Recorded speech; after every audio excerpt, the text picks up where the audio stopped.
खबर यह आ रही है कि इस वक्त यहां पर एफआईआर में अपडेट के बाद और गिरफ्तारियां हुई हैं। ये नई जानकारी निकलकर सामने आ रही, कई और नाम सामने आए जिन्हें गिरफ्तार किया गया है। तो गिरफ्तारी का जो आंकड़ा है, जो ये नंबर है, ये लगातार बढ़ते जा रहा है। जैसे जैसे जांच पड़ताल आगे बढ़ रही है, जैसे जैसे ये दिन आगे बढ़ रहा है, जैसे जैसे सूरज की तपिश आगे बढ़ती जा रही है, अब इस मामले को लेकर अपडेट जो है वो बढ़ती जा रही है। हमारे संवाददाता अरविंद लगातार इस खबर पर नजर बनाए हुए। अरविंद के पास चलते हैं। अरविंद, ये कहा जा रहा है कुछ और गिरफ्तारियां हुई हैं, जरा अपडेट दीजिए। कौन कौन सी धाराएं लगाई गई हैं और कितने और लोगों की गिरफ्तारी हुई है, और क्या ये दिन बढ़ने के साथ और ज्यादा बढ़ सकती है?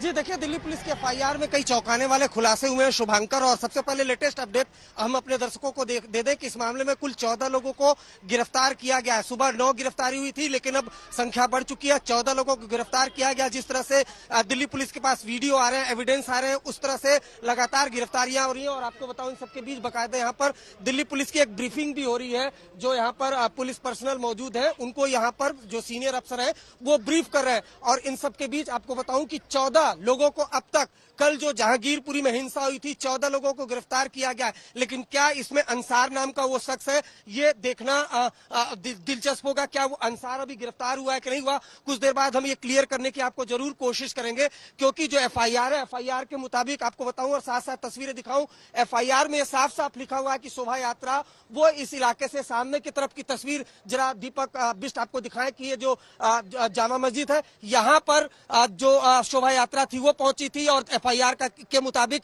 काफी शांतिपूर्वक तरीके से चल रही थी। तभी जो ये पूरा बवाल, जहां जिस वजह से हम और आप यहां पर मौजूद है, सैकड़ों की तादाद में पुलिस यहां पर मौजूद है, सैकड़ों की तादाद में पैरामिलिट्री फोर्सेस के जवान मौजूद है, उन सब की वजह अंसार नाम के एक शख्स को बताया गया है, जो 4-5 लड़कों के साथ आया। शांति तरीके से यहाँ सब कुछ चल रहा था। वो आता है, बहस होती है, उसके बाद हिंसक झड़प होती है, पुलिस यहाँ पर पहुंचती है, भीड़ को तितर बितर करती है। लेकिन इस चौराहे पर लाठी डंडो तलवार के साथ भीड़ आती है और उसके बाद दोनों तरफ से पथराव होता है, जिसमें कुल 8 पुलिसकर्मी घायल होते हैं, जिसमें सब इंस्पेक्टर को एक गोली लगी होती है, दाएं हाथ में गोली लगी होती है, एक सिविलियन भी इंजर्ड है। लेकिन अब कुल मिलाकर 14 लोगों को गिरफ्तार किया गया है। और दिल्ली पुलिस के कमिश्नर ने कल ही, अरविंद, अब यहाँ पर देखिए 2 सवाल मेरे पास आपके लिए।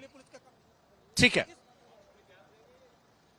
अरविंद, अब देखिए 2 सवाल मेरे पास आपके लिए। एक सवाल ये, तो क्या ये एफआईआर के बाद क्लियर हो जाता है कि शुरुआत में जो ये हिंसा हुई है, ये कुछ लोगों के बीच में हुई जो बाद में समुदाय में बदल जाती है? और दूसरा सवाल मेरा आपसे ये, क्योंकि आप क्राइम को समझते हैं, धाराओं को बेहतर समझते हैं, जरा दर्शकों को ये समझाइए कि जिन धाराओं में ये केस दर्ज हुआ है, क्या वो बहुत मजबूत हैं या हल्की फुल्की धाराएं? किन किन धाराओं में ये केस दर्ज किया गया जिसमें 14 लोगों को गिरफ्तार किया गया है?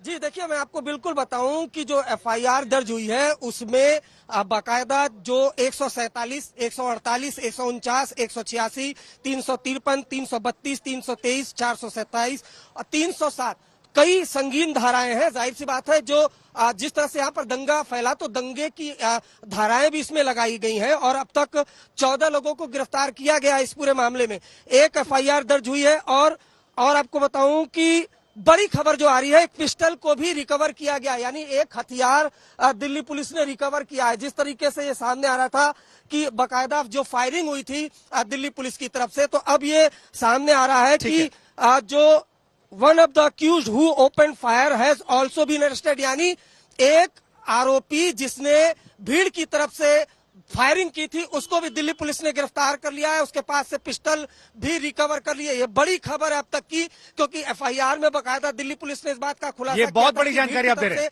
फायरिंग हुई थी। एक बार फिर आज तक के दर्शकों को हम बता दें कि हमारे संवाददाता ये बड़ी जानकारी लेकर आए हैं कि देखिए, जिस व्यक्ति ने यहां पर गोली चलाई थी, जिसके बाद ये समुदायों की लड़ाई हो गई थी, माहौल बिगड़ गया था, पत्थरबाजी हुई थी, हिंसा हुई थी, उस व्यक्ति को भी गिरफ्तार किया गया है। ये एक बड़ी जानकारी निकल कर आई है।